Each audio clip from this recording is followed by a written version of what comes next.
Are you a nomad who needs to leave the Schengen Zone after 3 months and is looking for a place that's not too far away? Have you ever wondered if the UK could be a good option? What the cost of living is like, where to stay, or how friendly the locals are? We had those questions too. Spending 3 months in the UK turned out to be the perfect way to find the answers. We spent a month in Newcastle, a month in Liverpool, and a month in York, which gave us the chance to experience their very different atmospheres. In this video, we will share what we learned, the advantages and challenges of living in the UK as nomads, and tips on how to make the most of your stay, like choosing the right city and the best time of year to visit. By the end, you will have a better sense of whether the UK is the right fit for you. Spoiler alert, we loved it and are already planning to go back.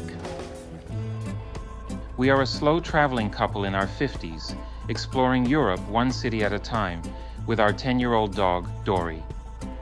For over a year now, we have been living the nomad life, spending about a month in each city to experience what everyday life is really like in different places. First, let's have a quick review of the places we stayed at during the summer. Newcastle is not a major tourist city, but we appreciated how friendly the locals are.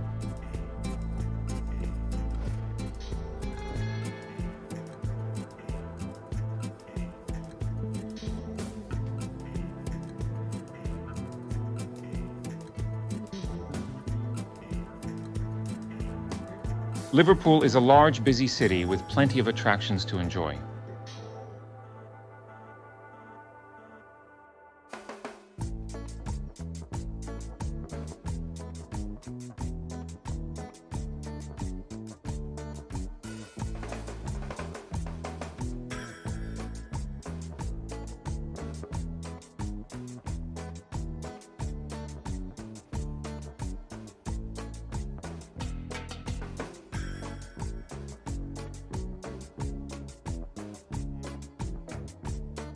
York is not as lively as Liverpool, but it offers more tourist spots than Newcastle.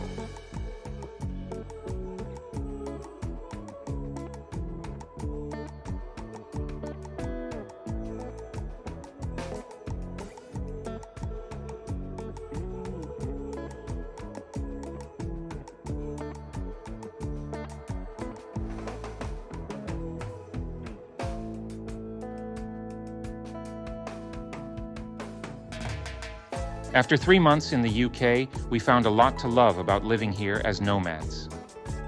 So let's start with the 6 pros that made the UK a great Schengen break destination for us. Pro number 1, English-speaking country. A big advantage of staying in the UK is that it's an English-speaking country. After months of navigating different languages, it was refreshing to be somewhere where English is the native language. We appreciated simple things, like shopping at supermarkets, where the labels were in English, no need for Google Translate to read ingredient lists, and being able to read restaurant menus with ease. During our stay, we also discovered that our dog has Cushing's syndrome, a chronic condition that requires lifelong medication. We had to visit the vet several times, and we were grateful this happened in an English-speaking country where communication was easy and clear. Pro number 2, mild summer. The mild summer weather was definitely one of the highlights of our stay in the UK. We planned our stay for the summer months to enjoy cooler temperatures and avoid both the extreme heat and the lack of air conditioning that's common in much of Europe. It worked out perfectly. Most days felt like spring or fall, with comfortable temperatures and just a bit of rain here and there. After years of Florida's hot, humid summers, it was such a refreshing change.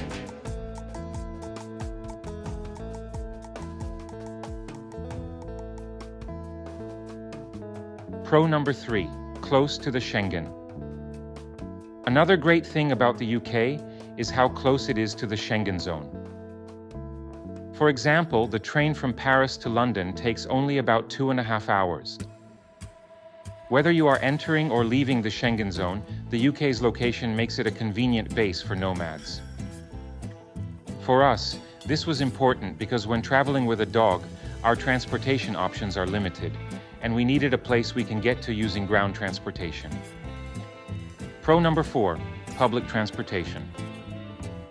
Getting around the UK is easy thanks to its excellent public transportation system. We relied mainly on trains to travel between cities and even to get in and out of the country. They are also great for day trips. For example, we took a train from Newcastle to Edinburgh and from York to Leeds. For train travel, we used a 2-together rail card, which costs £35 and gives you and your travel companion 1/3 off most adult fares across the UK. The same 2 people need to travel together, but you do not have to be a couple. Friends or relatives can use it too. It is valid for a full year, and during our 3-month stay, we used it on several routes and saved quite a bit of money. In Newcastle, we got a monthly bus pass, which we used daily. In Liverpool and York, there's good public transportation as well, but we didn't need it as much except for occasional trips.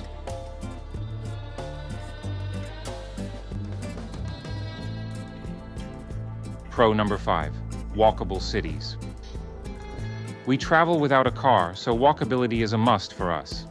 When we research cities to visit, we always check how easy it is to get around on foot. Newcastle, Liverpool, and York are all very walkable, and each one allowed us to do most things without needing transportation, from grocery shopping to sightseeing. In Newcastle, we loved having parks and green spaces right by our apartment. In Liverpool, the waterfront and open-air mall were both just a short walk away.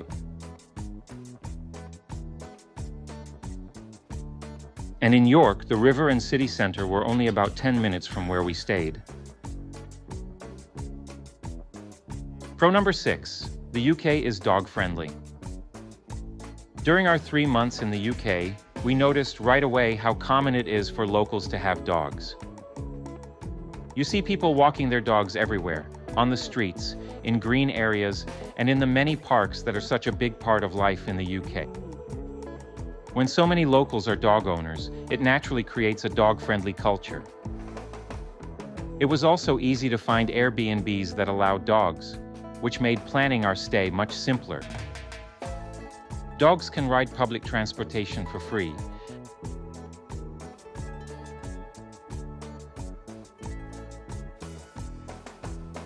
Dogs are welcome in many restaurants.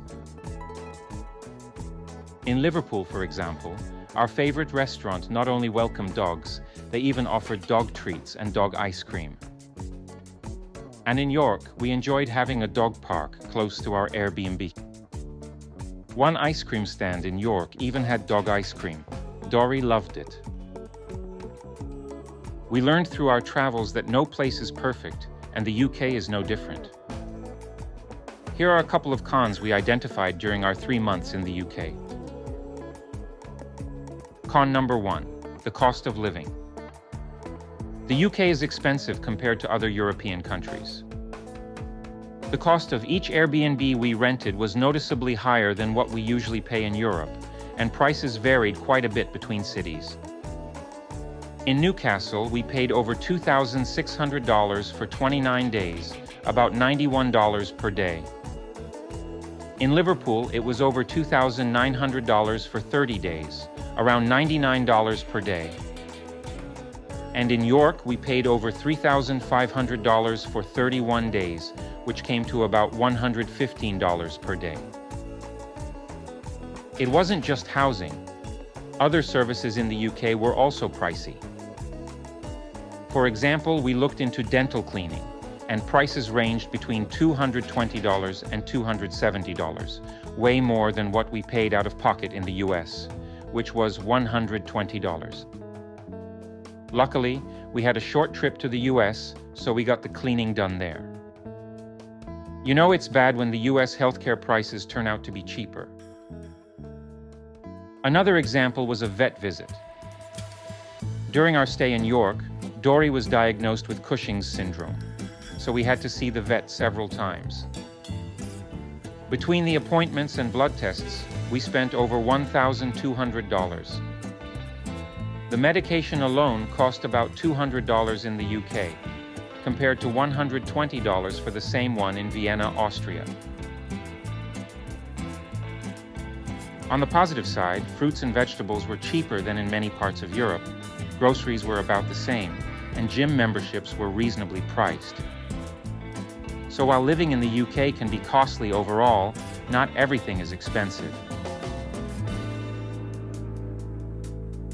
Con number 2, crossing the channel with a dog. One of the biggest challenges we faced was getting from Paris to London with our dog.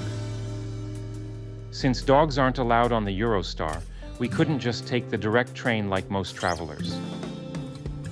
Instead, we had to cross the channel using a special car service that goes through the Eurotunnel. Because we don't own a car, we hired a driver who made the trip with us, and the total cost each way was over $500. It's also possible to cross the channel by ferry, but most don't allow foot passengers with dogs. Next year, we are planning to take a ferry from Amsterdam to Newcastle, which does allow both, and we will share that experience and compare it with the Eurotunnel.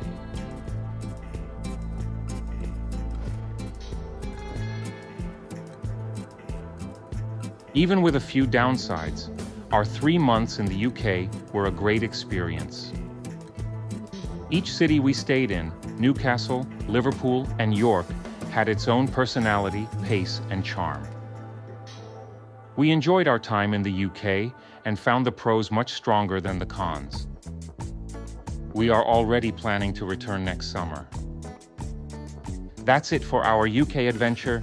If you found this helpful, check out our other videos about Newcastle and Liverpool. We would also appreciate it if you could give this video a thumbs up and subscribe to our channel. Thanks for watching, and we'll see you in the next video.